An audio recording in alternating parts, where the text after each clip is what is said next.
Hai, perkenalkan nama saya Umer Kirina dari tingkat 1A dengan NIM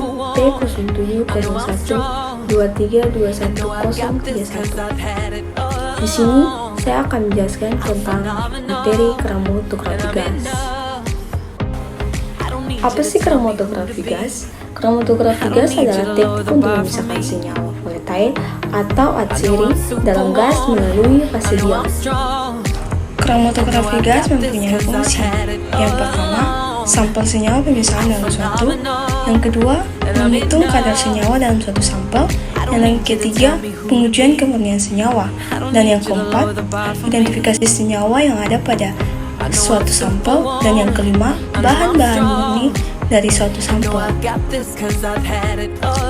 Untuk memahami prinsip kerja kromatografi gas, kita perlu memahami beberapa istilah yang terhubung dengan metode kromatografi, yaitu yang pertama fase gerak, dan yang kedua fase diam, dan yang ketiga foton, dan yang keempat waktu retensi. Prinsip kerja gas kromatografi sebenarnya mirip atau bisa dikatakan sama dengan HPLC. Yang membedakan hanyalah fase gerak berupa gas dan temperatur kolom yang dikendalikan. Pada beberapa kasus sering muncul, apa perbedaan GC dan HPLC? Sebetulnya perbedaan utama pada GC dan HPLC adalah fase geraknya. Pada HPLC menggunakan fase gerak, cair yang diberikan tekanan tinggi menggunakan pompa. Sedangkan pada GC menggunakan fase cair berupa gas yang diluatkan ke kolom oven tanpa pompa. Prinsip pada gas kromatografi. Yang pertama, ilustrasi tabung gas atau material gas yang digunakan pada proses kromatografi. Yang kedua, flow controller merupakan sebuah komponen yang digunakan untuk mengatur jumlah keluaran pembawa gas. Yang ketiga, pembawa gas atau fase gerak akan menuju ke kolom. Dan yang keempat, kolom oven menggunakan kromatografi fase diam.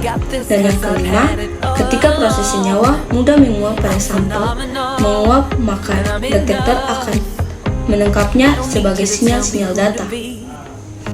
Dan yang keenam, kromatografi merupakan hasil akhir yang keluar dari layar komputer yang menampilkan data hasil analisis sampel.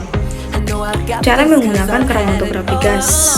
Proses menginjeksi sampel bisa dilakukan dengan manual atau dengan auto sampler. Jika Anda menggunakan injeksi manual, maka terdapat sharing bentuknya seperti kecil, yang Anda perhatikan untuk menginjeksi sampel dalam jumlah yang sangat sedikit. Kapasitasnya mungkin sekitar 10 mikroliter. Jika Anda menggunakan auto sampler, proses injeksi sampel bisa menggunakan program yang dilakukan melalui aplikasi. Detail tekniknya mungkin bisa dibuat untuk tim aplikasi atau tim teknisi.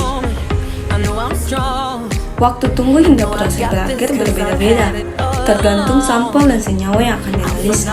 Misalnya, untuk uji senyawa A pada sampel membutuhkan waktu 10 menit, senyawa B selama 15 menit, dan senyawa C selama 20 menit.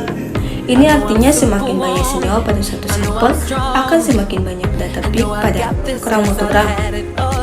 Jika di awal sudah menemukan istilah running time, istilah tersebut mengacu pada setting lama waktu proses analisa ada di situ.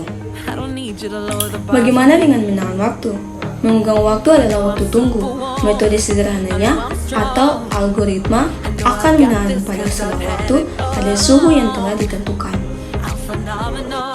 Yaitu saja penjelasan dari saya tentang materi kromatografi gas. Sekian dan terima kasih.